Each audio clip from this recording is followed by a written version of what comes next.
Welcome back to Ozarks Fox AM. It's time for another Rabe review.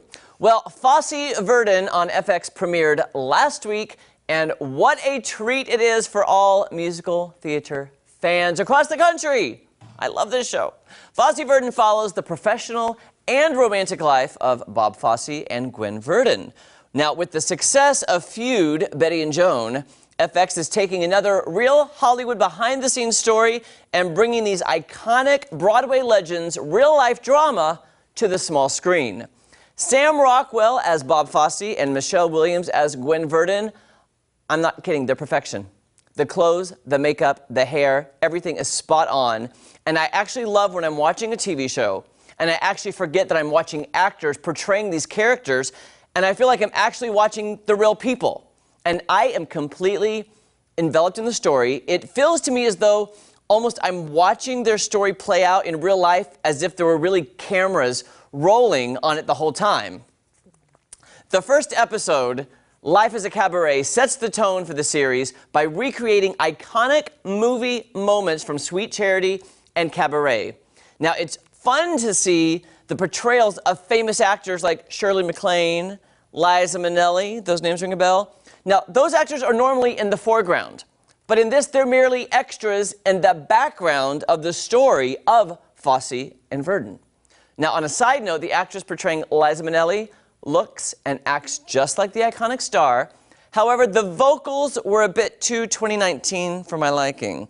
Now, I don't expect an impersonation of Liza. I didn't want that, but I would appreciate her singing at least in the style of the time period, but I digress. That's just a side note. The story is told in increments of a countdown to Fosse's untimely death from a heart attack in Gwen Verdon's arms on the sidewalk while walking to a revival of Sweet Charity that was opening at a nearby theater. So the show flashes backwards and forwards, letting the viewer know what time period it is by the years or minutes till Bob Fosse's death. It's really kind of weird. It'll say something, and it'll say 18 years or 8 minutes, because you know they're counting down to when he dies. Kind of sad. But this is a really great story, and it flashbacks to his childhood, big Hollywood productions, his infidelities, and everything in between. And it follows the same pattern as the book that it was based on by Sam Wasson, so it's really following that kind of order. Sometimes I like a show that just goes in order, but this is very jumpy back and forth from different time periods. Overall, I really like the show.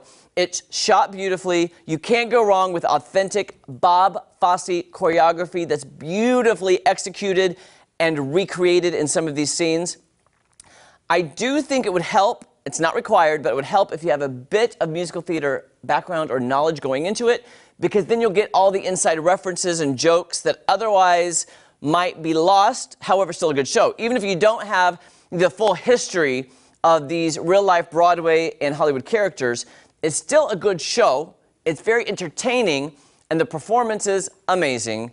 And even though we kind of know how the story ends, it's good to see how it began, because it really puts things in perspective, and you won't watch any of these classic musical theater movies in the same way again after seeing how it was made. But love Fosse Verdon. Now, last week I also talked about Season 2 of Killing Eve. It premiered 2 weeks ago, and before the third episode of Season 2 was even aired, they already announced that it's been renewed for Season 3. Already. Now, I had voiced my concern for the show, saying, how long can this cat and mouse game go? How can they keep this story going, even with all the plot twists of Season 1, and where do they go? And even with that shocking final scene of the final episode of Season 1, I was worried about the sophomore slump, I'll be honest. Well, I should not have worried. Let me just say, this is why I'm not a writer on a TV show. Because I was racking my brain with ideas on, okay, where could the story go? They could do this, they could do that.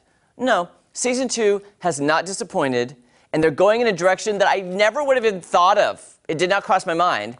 So now it really is not like super believable, maybe because I'm not like an action star, but that's the beauty of TV. It makes you believe it even if it's not really true, and it's just, I'm not an action star. I couldn't get out of all these situations. Now, if I was, my character would have been killed off in episode 1, just so you know, because I can't escape these things. But the show keeps getting better and better and better, and looking for character shifts in season 2. I don't want to give anything away, but seeing sides to the 2 main female leads that weren't explored in season 1 is so cool because I like the dynamic shift in this relationship.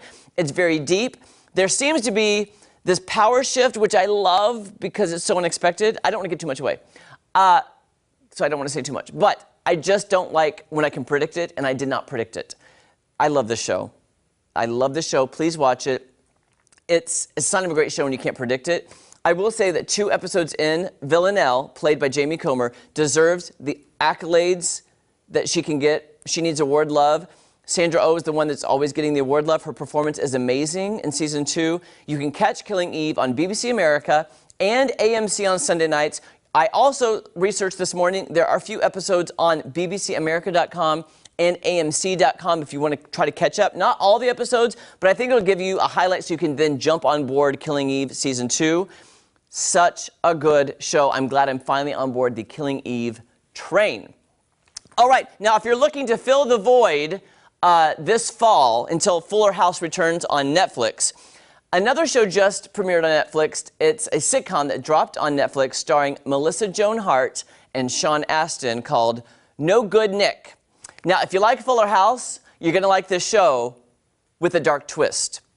I could have seen this show basically on the TGF lineup in the 90s on ABC. But what's funny about this show is it has the laugh track. It's like a sitcom, just like Fuller House. Then all of a sudden, out of the blue, it gets super duper serious with no laugh track. It is the oddest show I've ever watched. I'm going to move out of the way because I want you to see. Here's Nick, who's no good.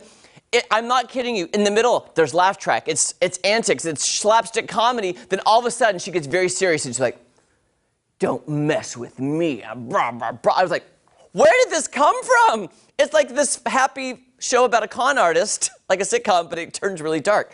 Very odd show, but very similar to Fuller House, if you're waiting for that. The final season of Fuller House airs in the fall on Netflix.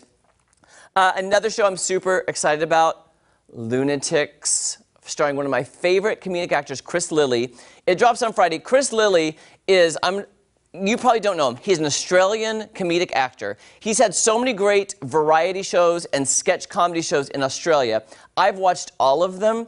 Some of them are on Netflix, some of them are not. He plays every character in the show, and he's so believable. One of my favorite shows he's ever done was called Jamie, Private School Girl, and he plays Jamie, a teenage girl in high school. And you know you're watching a grown man try to be a teenage girl, but it's so stinking believable. It's so funny. It's hilarious. He's had so many great shows in Australia. It's coming to Netflix. Again, he's playing every single person you're seeing right here is him dressed as these characters. To me, he's a comedic genius. I love his accent, his characters. Google Chris Lilly if you're there, if you want to see what he's done. And I know you can find clips, by the way, on YouTube as well of all of his different characters. There is so much great TV going on right now. Kelly, I know you've been to Australia. Have you ever seen Chris Lilly? Well, it's hard to tell what he looks Oh, like. I should have put a better picture of him. I don't know if I have. But I want to tell you, having done characters, to do every one of these characters does not appeal to me. I'm just saying, do you know how much work that would be? How much shooting time it takes and makeup and hair. Think about that. Just one character, how much work that takes. Yeah. Let alone, what was there, 6? Oh, yeah, he does multiple characters. He does lots. He did this one show called something Heights High in Australia, and he played the musical theater teacher. He played some students. He played some parents of the students. And every character is so believable as that person you don't even remember it's him. And maybe that's why he likes to do it, because he's so good at it. There's some other people that have done that. Eddie Murphy's done that. Yeah. And then Tyler Perry have done that. And honestly, every time I see that, I'm like, I would not do that. It takes too much work. Oh, my goodness. And he also is very good because he also writes it. Oh yeah. You know, so he's writing the characters, he acts it out. I wish they would bring, I'm hoping Lunatics does good on Netflix, so they can bring other of his former shows. One of his shows was on HBO a few years ago. Okay. The one about the high school, that was amazing. It's really good. I'm going to have to look him up as himself to see what he looks like. I follow him on Facebook, and he's pretty funny, and I kind of keep up with his career because he's Australian. Where's he from in Australia? That I don't know, but I'm guessing one of the big cities, but he's... Okay. Oh, my gosh. Okay, I'll look him up. He's so good. Melbourne. Melbourne. Melbourne. Or Sydney. Right. but he does really great, you know, all the accents I try to make. Yeah. Look amoy, Kelly, look Good day, amoy. Mike. Good day, Mike. Good eye, let's put a shrimp on the barbie. I love to hear him talk. It's so much fun. I know, it is. All right.